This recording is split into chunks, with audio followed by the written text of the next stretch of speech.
whatongia o e aho koe ni. Amanaki ke loto kamata, hagi e koe ndi ulawe ke ane nai, ko e whaiwhikau, ko waka aho, ko e whaiwhikau pūleia o e wahi whanua tō ngā tapu, tēne tataki, ai loto kamata, pia mo e kātoanga koe ia o e aho ni. Whamawhanai wakai, ke anga koe ia o e whatongia, aia o ko whakahoko, me he kainga lotu o e wahe kolo uluaki. Wahe kolo uluaki, ngai koloni, kolo fo'o, popua, hauma kerikao, ngele ia, pātangata mo maufanga. Sea stonga tau ataina, mo e kātoanga whakawhiawhia o e aho ni. Ko e whaipikauen, maumali e kene whakahoko ai whatongia o e aho koe ni. Whaipikau, waka aho. Taurotu, o tua maf. O Jehova koe mauta mai whakae wani ai awhiona. O whakao. Ko ako naki, koe o tua mafi ai awhiona. O iapi ko manuka ai awhi, ko fōwhi au raki. Ke I lau maari e rebe o mōi pēseni. Kai o maa kāro, ki whanau e me whaumau. Malo, lelei ngai vahenga ngā ue koe nā tolo e whaiva. A whia iwa o toa, i mau tolo e ni e api e ko manuka e awhi, ko isa I lulu. Oma ke pāna makakara e mau whiohi, mau tākanga mau whaio ke te koe. Mau aha ke lesi mau whamanu ia, ko ui ngai aho, hanga mai e Christmas. Tāpa ki whakataha ki mau tolo, mau whiohi e ke whi, pamoini. Ia tisi ukaraisi ko alo, o mawhamuhui. Amen.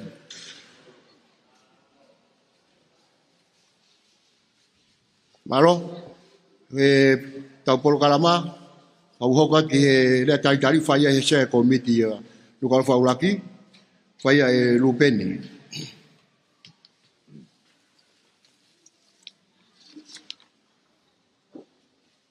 Kore ke whamonu koloa ku o tō pia me he porokalama o e aho koe ni. Pia tapu ki he o tua mawhawhi o awhio he taurotolotonga. Tapu atu ki he ekpasteni, he pe ki ono hoa. Tapu atu ki he pure whaiwhanua tonga tapu. Tapu eni ki he pure whaiwhanua Amerika. Pau atu e whakatapu, si hoik whaiwhikau wahenga, e ngahi kolo, o nukalo whauraki. Tapu atu ki he whaiwhikau tai kolo, e ngahi kolo, o nukalo whauraki. Kore ke whamarmaru atu e ngahi whakatapu ko toa pē. Tutonu ke au whaki I he au whangani. Kai atame motuani, I whakakato e whatongia, mo whea ki e hoa. I kai ha rea taitai lelei aki mou tolu. Warea e ngutuni ke whaharea. Whahaunga aki ho mou lawa mai he pongpong koeni.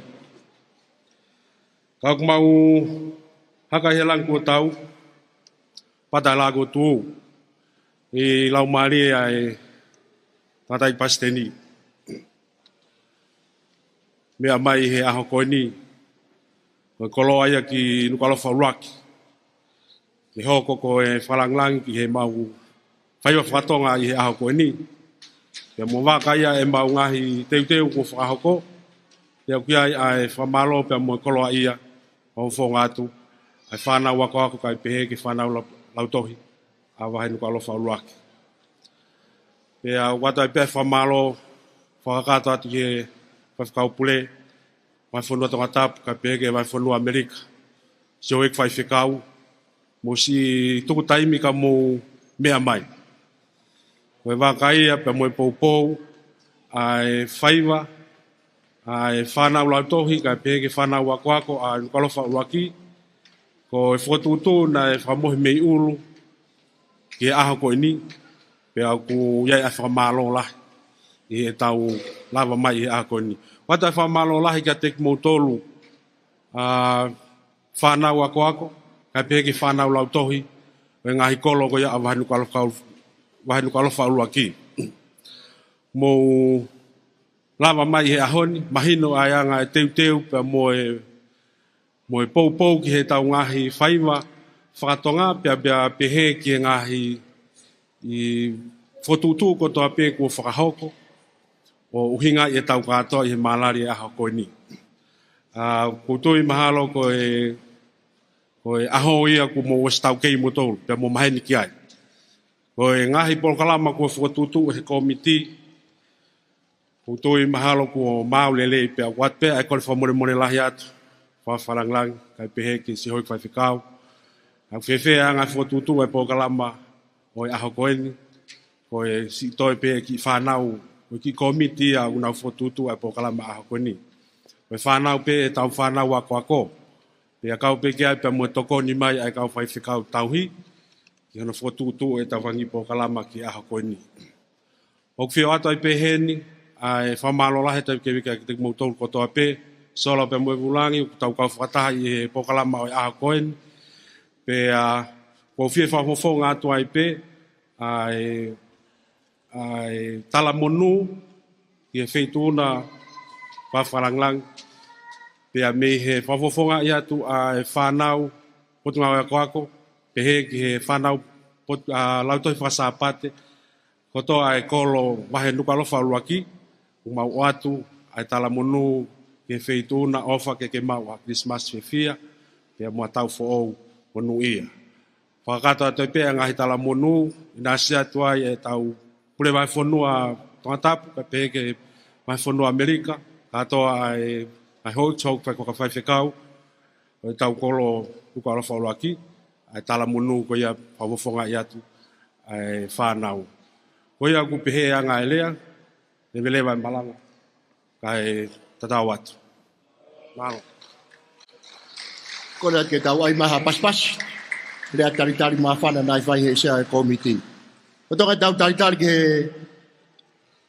whaiwa nuku alofa, o kunau whaiwa e ua, mwhamore ko ki ririu si iberi ke tau polo kalama, ko kolofo ou, ko tau olunga, ka mo e lakalaka, ko popua, ko e maulu, ka mo e whaiwa ko tonga lere ka, ko ki fo ririu si ibe ia. Ka ko ia, kolofo ou, mau be, mo mea mai rewa. Tā mano fasi, mea mea ka kolofo ou ki lo toni.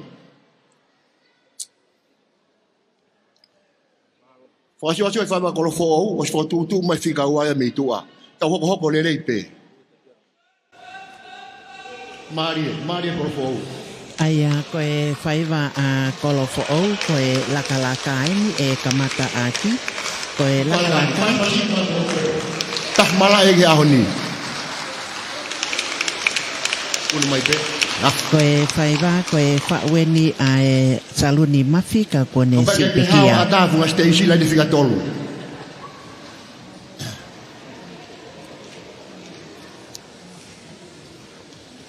Taanga koe whauia saluni mafi.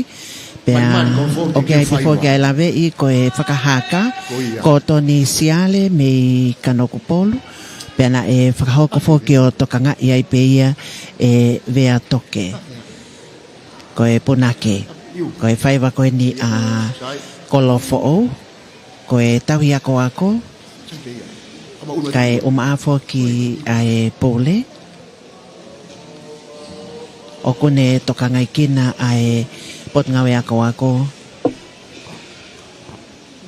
Williami Fonua toko ni ki ai a tupou aho, ki ono tataki koe ai kai ai potngawe ako, kai umaafo ki e lautohi whakasapate.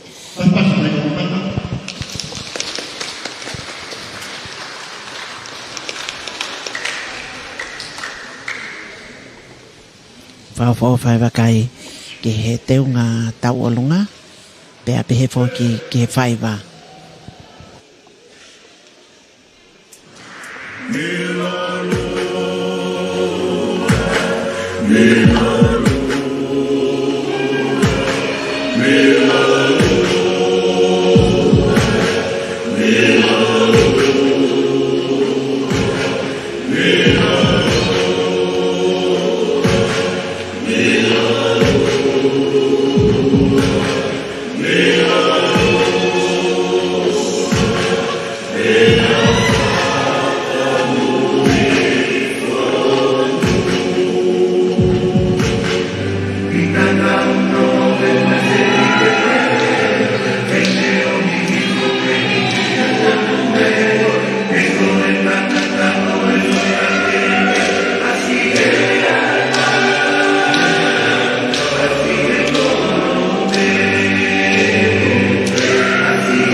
Tau pas kado ama jai.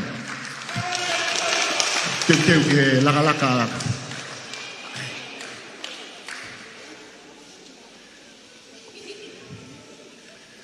Laka kolofou.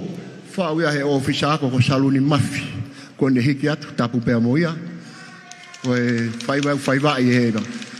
Famana tatbe ai whakapare, mo whakamore, ui koe whaita TV, ulaivi e tau whaiva, e whakamore mo, toki whai pe mua e whakapare, hei taimke, ka kou kore whakamore atu, kake tau whe mawhana, o whanate te mo tolu, laka kolofo ou, tau tantare ke pas.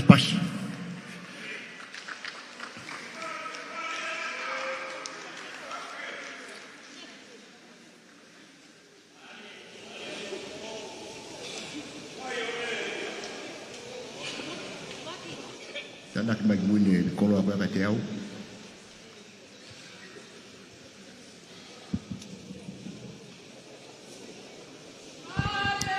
Malo ai tau hi tau whanau pe mo e whatongi a koe au whakahau ko koe. Koe taha pe e whanau ako.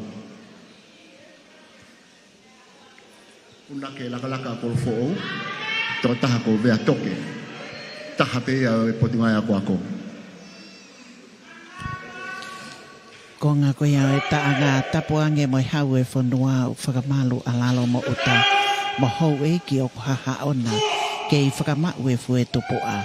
Matawhia tonga e laungi launa. Ho whanga i e wae o matoka. Ofa ke ata, ofa ke ngufua. Ke huri tua pia mo e pahua.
hanga to mai ta fa ko ni pu ga to mai ta pa ko ni sai ko te la na fa ye ko lo fo ko ta nga fa ko ke li tai mi ko ya no fo ko hili mo a honi to ho ke fa ho no wa ko fa vai a popua malulu a popua kolonia ko popua ko na fa vai ni ho ko mai mui mai ai pe a popua ye tu a ko lo fo o fa more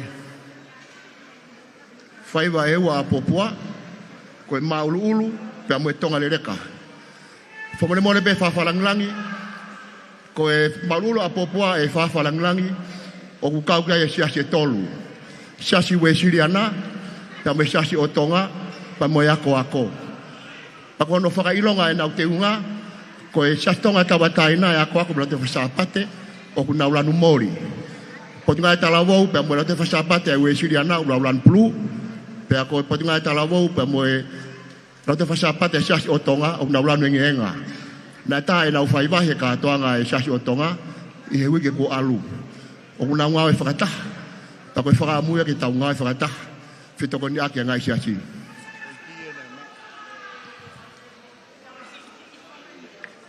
Laka e maululu a vai popua. Na whai e whai vai ua. Kau kia e siasi o tonga. Po ngai tarawau. Mo la te whasapate. Po ngai tarawau mo te whasapate e ue siriana. Pe a mewe ako mo te fasapate sa o tonga tawataina mo ha mai peke ngai lanu ulan ke tolu ngai sia si tak tak pe ia mo katak tau taritari ke maulu ni pas pas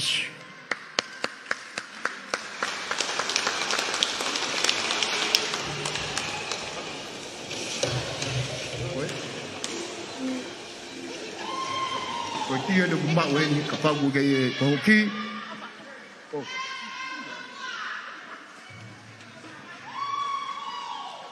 Maria vai popua. Lo tonga e fai va popua te uma ho makerikao.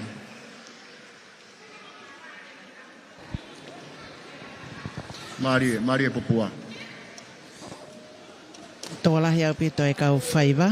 Aia koe kau whaiva. Whakatahata haia me va e popua. Whafofa mga hilano o kone tala. Ai whanau tau tupu me he siasi o ko kau ki ai.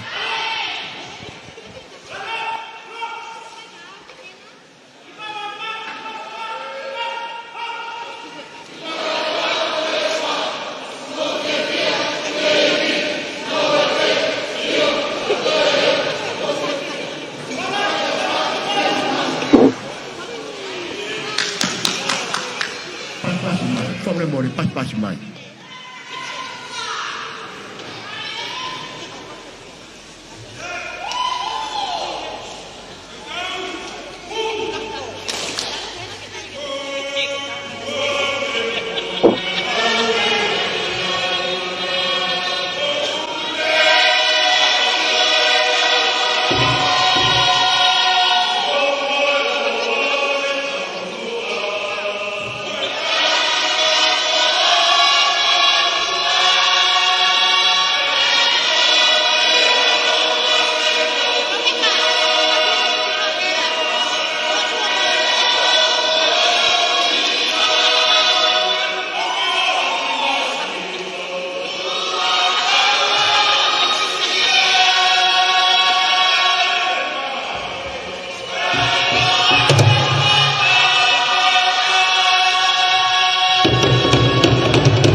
fai wa hono ua a popua ko e tonga lele ka tau karitari ai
whawharangangi, ko ki ngonga tō koe mo mai me whawhi me whaiwa pōpua. Ko e nau whaiwa e chasi o tongana nau kalkia e wia kuosi, aho ni he ako ako, o nau kawa ki he whaiwa e potungare talawo e wesiri ana, i he aho wao no. Ka fia fia lahi tō pōpua e ngai whakata, o whala ki he whaifikawo e chasi o tonga, ka mai whaifikawo e chasi wesiri ana, a te o whalahi a te moutolu, maro a bito. Hoko mai, hoko kiri kao. Tau olunga mo ma ulu buka taki haka to magi heni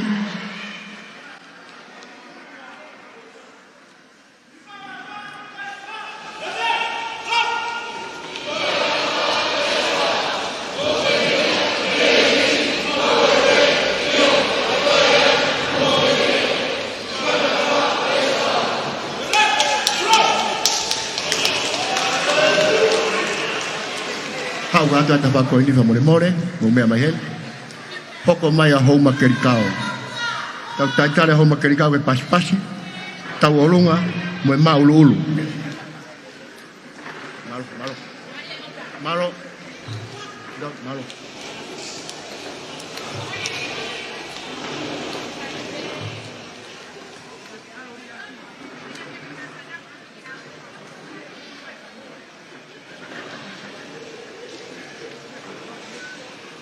Yo, vaya na mula.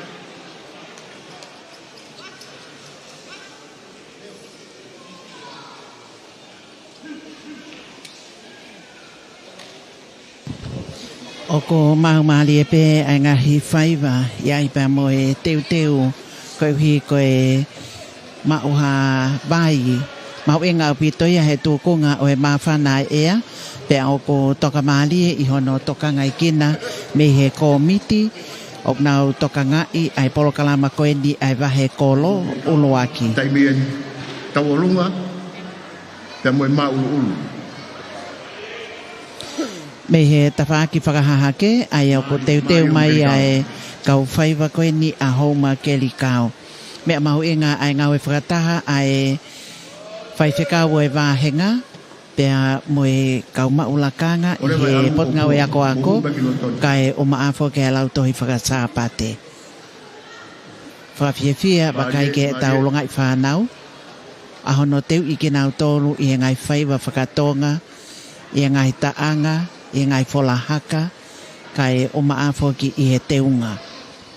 Iai punake, iai Palestini o kone toka ngai ai pot ngau e ako kai o maafo ki ai pule lau tohi whakasāpate pea mo e kau whai lau tohi whakasāpate.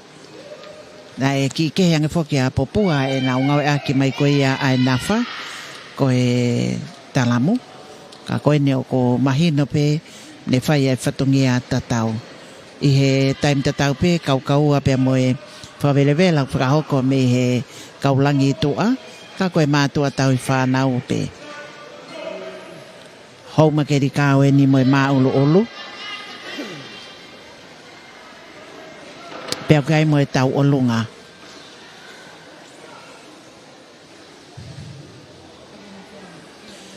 Ko e whaiwaho no tolu e ni me he kainga lotu hou makeri kāo to lewa ai ngele ia pa tangata.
no no ma tau lunga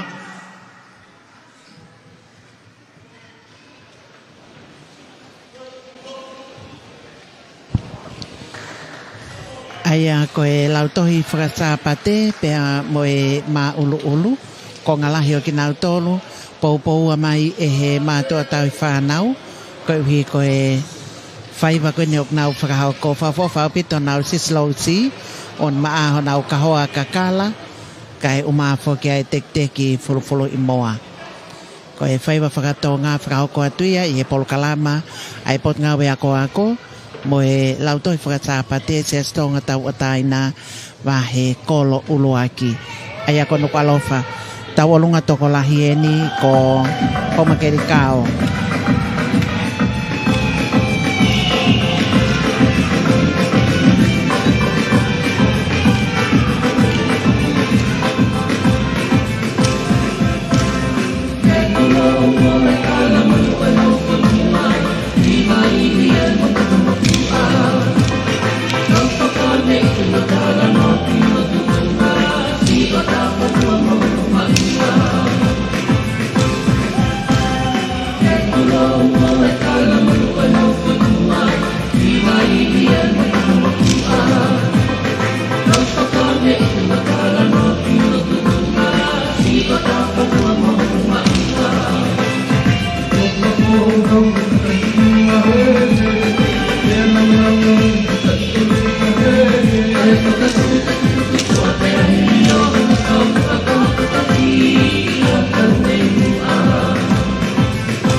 Grande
Malo.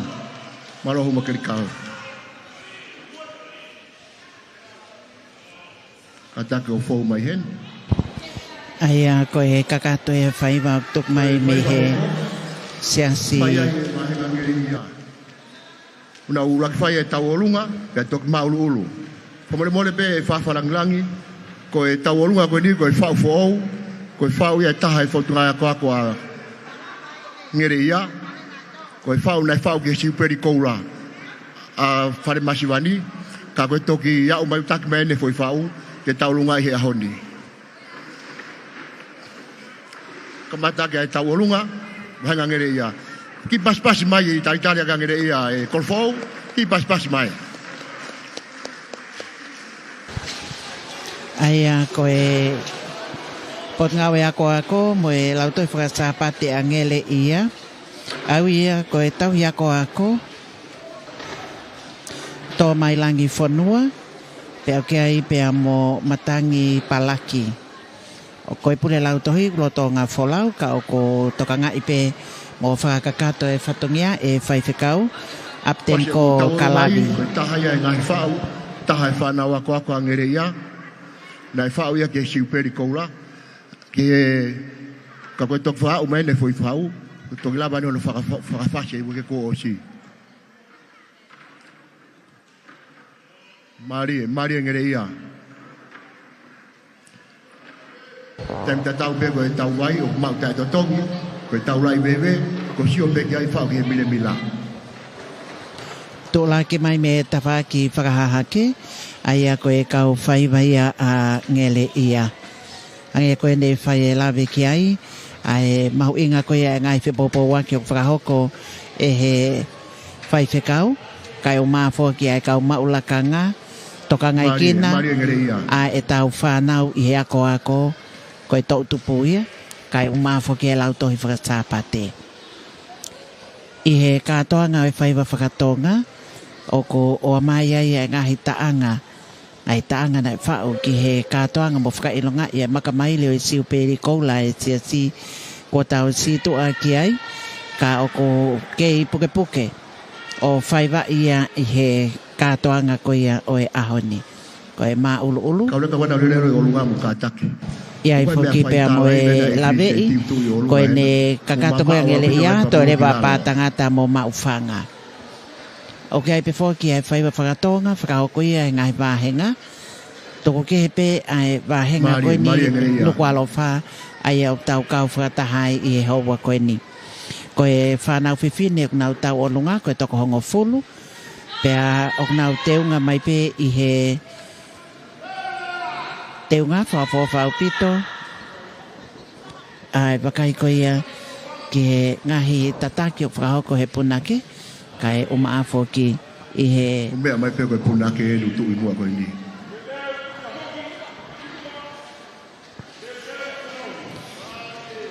Matangi palaki. O maafo ki a... Toa mailangi whanua.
maulu.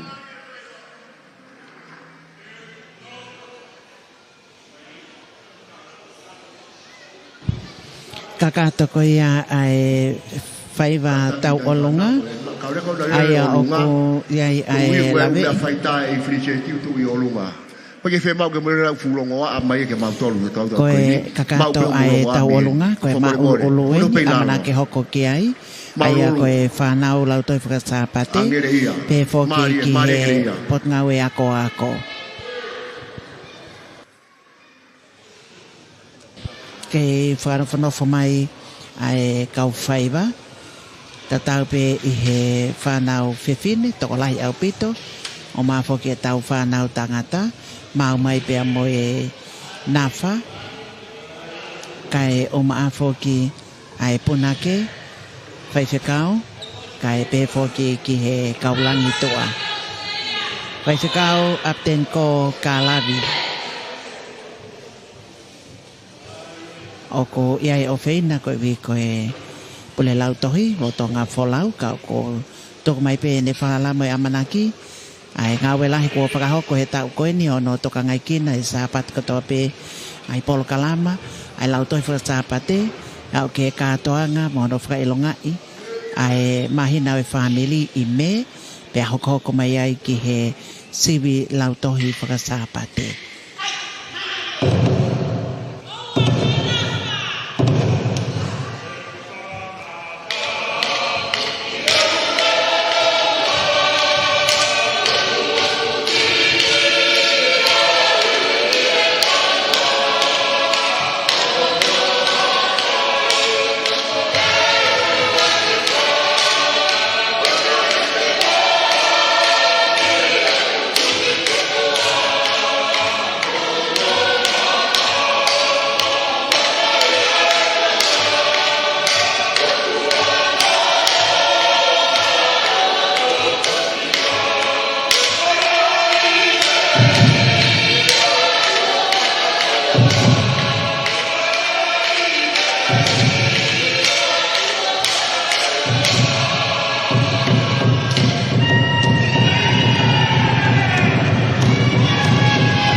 pe malo e fa fa me ko to malo la ngere ia Mari ngere ia Mari fai wa pe malo e fa Mari me ko to ko pare tanak baya heni Mari ko fai wa tanak mai pare heni tai malo ko ia ko ia pakai na tau olunga ka mo nau mako fai wa ua pa tangata ko e tau olunga pe mo mako hiri pe ko ia fai wa faka osi ko mau faka ko shoke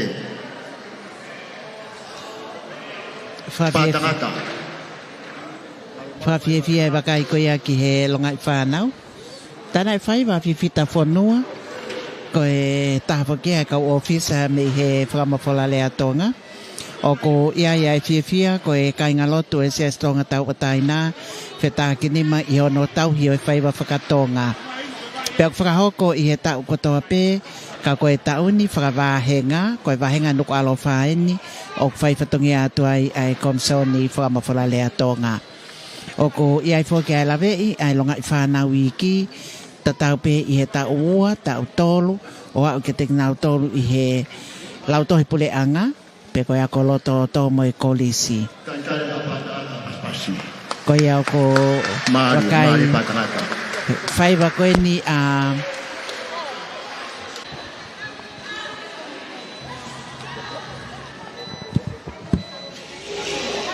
Obama! Teu que tau whaiwa!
Ngaunu pe fola haka ye tu ni pe kotala ke fai fai ye fola haka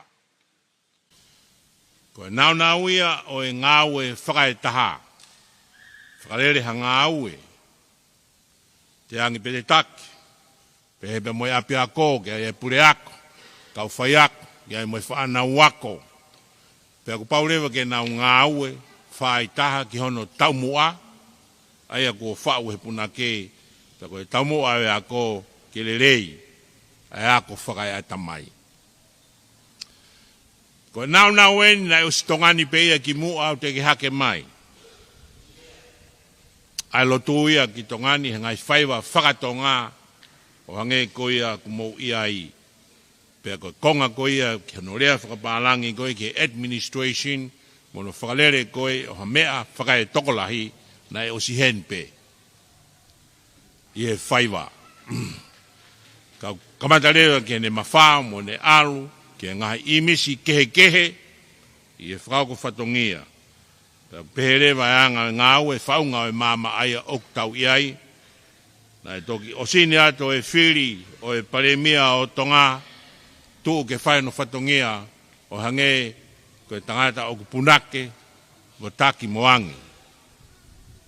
Ke muimui ki aia tonga, ngāu e whakataha ki aia tonga, visione ko fotu, pe whakakau i, ke whai ki aia e whanonga. Kono nau ia. O mirewa ki he ahoni, watu e whakamaro leha pito, ki he kolo uruaki. Me ngahi kolo no kotoa, o e whaiwa. Pea kutu ai pe mai mea makehe ia o ku iai, maui nga ia he moui. Koe moui lelei, i he whakamaro sino ko ia, hopo. Haka. Koe ki nau tolu koe kuwholoa koe tawha mau sino, mo sino lalahi. Koe ne lava koe tau whaiwa koe ni, kamata au da e fiaf pongpong e fotofota he mamahi ia ai sino. E he anga o e moui. Aia, na i tongani pia e moui lele ia. Pea kwhai no whakamamawhai he tainimi u kau ngā ngāo e whakataha ai. Ai putunga e moui mo e CIC, i hono o atu, ke whai mo ngā aue, o kau ki he moui lelei, ke tonga ia e moui, pe tau ku kau mo e whakamaro i sino, i he moui lelei. Kau mo e whakamaro sino i he moui lelei. Nau tahe whakamaro sino, mo e utu mea lere. Toki osieni e honge, pensini a tongani. A tau sio, he kiu koe a mea lere, ke utu, he kapau ke kia utu ia, e mate mea lere pe tu uia. Kon omi koe ki he tau mo ui, koe mau koe ai mea toko ni, hange hano utu koe, o e moui o sino. Pea koe ne lere koe ai mea lere, pe holo rewa iwi koe ia, o e pensini hono utu koe ki ai. Koe nau koe ia. Ko maua e mea tokon, pongpongi, hoa tā e fiaf. Kono utu ia iwi, kia te koe, moau, ke tau ngāu e ake. Pea karanga rewa ku fu ova, hono utu iwi ko ia, pea ku tōtu ai. Pea ku alu rewa, ke whai ai māmarie, rea e taha ku toi mahino ai ture, rea e taha o kulahi ai mao ai lahi tautupe mo ikai ke toi ngau i hono fu mafasia hono utu. Ka koe potoko hono utuangi koe o utu e misini koe e moilelei te lavarewa ngau e. Pea kawai. Mao mea tokoni pongbongi, mao iki mea tokoni whiunga, hoa e wha, hoa tā, aiki mea whiunga meai, hoa e wha ki he whiawhi, wangi mai pesi no tala mai ki whikaia, ai. Ki mea ko ia. Whakafua, ke whakalerea ke misini ke moilelei. Aia, ngō karaki pe, ka koe whatongia ko tuku mai ka te au, he anga taki he tau CIC, koe tonga e mouia e kakai, ta koeni. O watu ai, ai ngahi mea koeni, ke whai anu tokanga i kina, ki he moui o e tangata. Moilelei, ai tangata pe mo fifine pe ko fie sio ke fangina mai ke na loko mo ui e na faiwa ko me go fai ga tonga tauhi ke na mo ui lei o fuoloa ke tau fu ka tapu tau te wanoa au si au pito ki hata he au ke te wanoa ko tangata mo ui pe o go tonga malonga no tau mo ui na fanonga i he tau ko mariwa tu ko fifine te au tafitu hono tau motua. Tau kulava pe ke au e moia e tangatanga ki he moi whakatohi tapu o ka pau de tau poto i hono tauhi. O he moia sino. Watoa ia e whakamalo lahi au pito ki he ngahi kolo ko ia o e kolo fo uraki. Malo au pito ai whakau whatongia mo ki mautolu. Pea mahino lewe ati ki mautolu, ai anga siofi, o whakau ko whatongia, ke lava ha whaiwaia ka o paureu ku keike iai ha punake, keike ha wholahaka, pe ka pau keike ha kau whaiwa, he anga ne tu. O pehe, ai ngawe whakataha, ke lava ha mea, pe ke tuu ha mea, he anga whakau whatongia. Koi aia, tu bo ulaki koe tui o tonga, koe palofita o tonga, pane whamau ki a tonga, toi tapu. O tua pe, tonga, ko tofi aia. Iho kei mo ui, ngawe e tofia mo ui o ki a te koe. Ke kau ngā api lelei, mo i lelei, mo langa ha ki a tonga, he koe ui, he koe whaki tā puaki ai otua ki a te koe mo au, whanau e. Tau tolu he lotongani, nau tolu he kahau. Malo, ngata he, na lang mo pehe mo tolu koutoe malanga au he meani. A tau lot, tamai mau whakamalo at, i kuna whatongia o e aho. Whai ai whakameite, whai ai whaiva, sio pia mau mamata, mau ako ai, mau whakamalo atu ai tamai. Mau tolu ni ko whanau, maa whoki. Kolo fo o raki eni, ngahi kolo ko whotu e whakau whatongia aia o ku mau whain. Taliange, ai whakau whatongia o ku mau whain, ki hoko ia, ki hoako anga, he whanonga anga aia o ku mau whai. Mau whakamalo atu ke si kau whakau, mo whatongia ko whai, ai pēa ki nau tolu na ui, mo tuu ki he whatongia, ke lava ke ikona pe haa e whakau whatongia ko ni. Mau kore atu aho māma mo lau maari e maa ni oni, wholahi mai.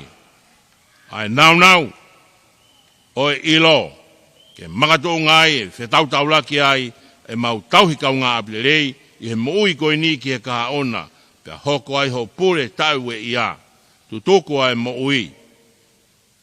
Whanonga atu aho mau lau maari e, koe mau ngau e tu uia tala he kuonga, ai whakau whatongia ai o ku mau whai.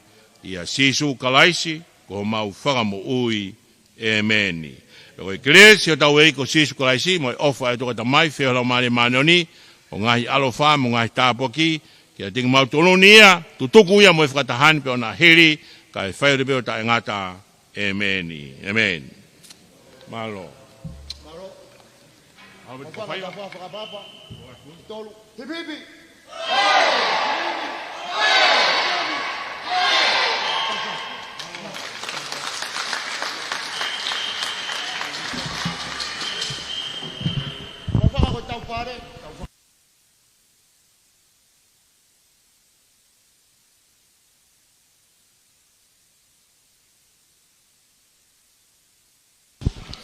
Ko e kakatoia ai e polokalama koe ni ai ka inga loto e sestonga tau ataina.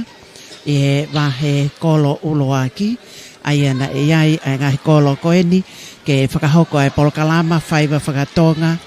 Pea koe whaiva whakatonga tatakia e he pot ngawe ako. Kai umawhoki ai lautohi whakasāpate. Nai kau kia i ngahi kolo koe ni, kolo fo ou. O pua hau makeri kao ngele ia pa tangata mo maufanga. Ko le whamoremore atu neongo na e mate mai, pe motuhia mai e mauanga uhila. Ko i lelei taha peni na e whakahoko, mo whakakakato me holo whale masiva. Ko iau kai e tui me whatawangi na tau whilongo aki lelei pe i ngalu ea, pe a whakawhi e pe ki mautoru ke ngai polokalama, a muiange me he komisoni whakamawhala lea tonga. Tatau atu he me kau whakau whatongia he uta minoneti o maafo ki a soakai akmeta ko maile ta ufa kai maafo ki a pesa kolo matangi ko awrak mata moala malo apito ho mo me mai ka mo me a